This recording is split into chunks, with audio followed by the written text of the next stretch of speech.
Allison, and this is another episode of Leading Edge Dog Show Tips.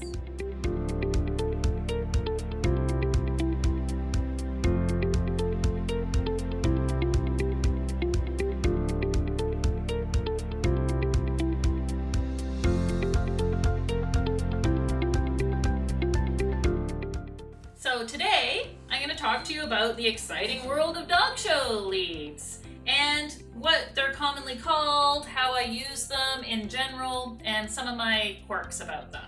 So here we have a bunch of different leads in different sizes and, different arrays of how old or new they are.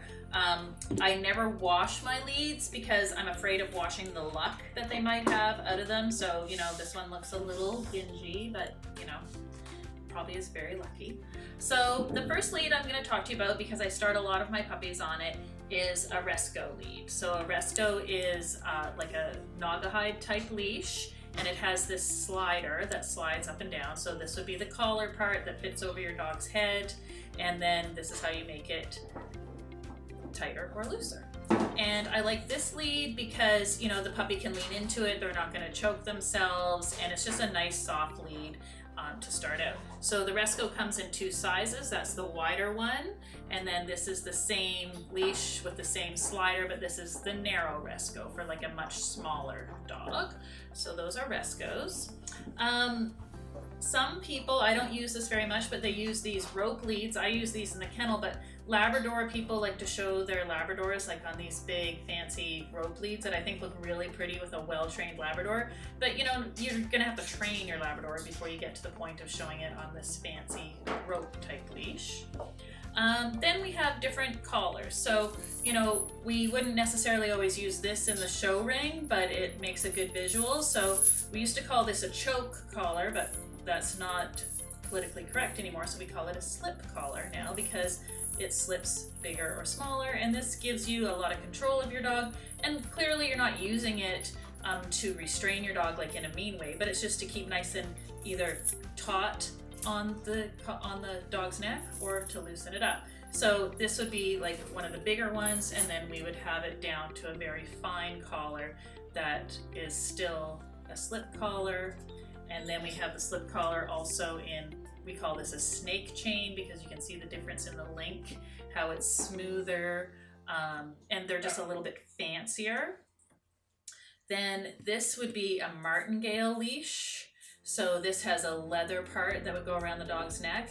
And so this gives you control, a bit more control than a Resco, not as much as a slip collar. So the Martingale would also come where both sections are made out of chain, or even both sections could be made out of snake chain.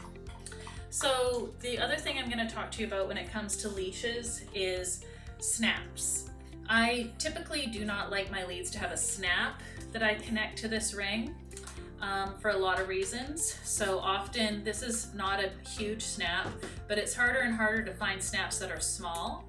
The smaller the snap, they're not as strong, but snaps tend to either get caught in the dog's hair and then the dog doesn't like it, or caught in the dog's hair and then they become unsnapped and your dog is free, and that's not what we're looking for. So I don't like to use snaps. What I like to do is I like to take a Resco or another kind of lead and just loop it around the ring of the collar so that there's no snap. It's just a plain, so you're always dedicated to this leash and collar being together for the most part.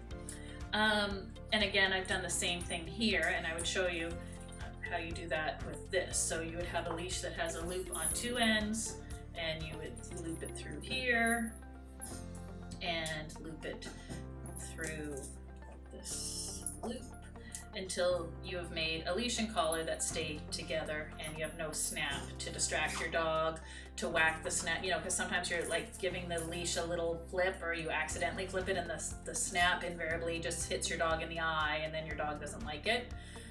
So that brings us to the last part of leashes. So in the last few years, we've had this big trend of buying these lovely leather leashes that have bling on them, and you can get the bling customized, and they're gorgeous. Like, these leads are gorgeous. But the bling is heavy. And if you have a lot of bling down your leash, again, it's like having all these snaps and the leash just gets heavier and heavier. And I like to teach people to have the leash wrapped up in their hand, but if you have all this bling wrapped in your hand, it just is also awkward for doing that as well. So if I do have a leash that has some bling, I like to just have, just my personal preference, just letting you know, I like to have one little set of bling, you know, about 6 to 8 inches from where the collar is so that you can always see it. And that way it gives me a lighter leash with less weight on it, and also it's much easier to keep it all in my hand, but you can still see the pretty bling. We don't need to have all that bling wrapped up in our hand. So I hope you enjoyed this little tutorial on different leashes, their names, and how you would use them. Thanks for joining us. Hi guys, I hope you enjoyed today's video. Please give us a like, and if you haven't already done so, you can subscribe to our channel below. Also, check out leadingedgedogshow.academy.com for our premium content. We had a lot of fun bringing you all this information. See you soon. Bye.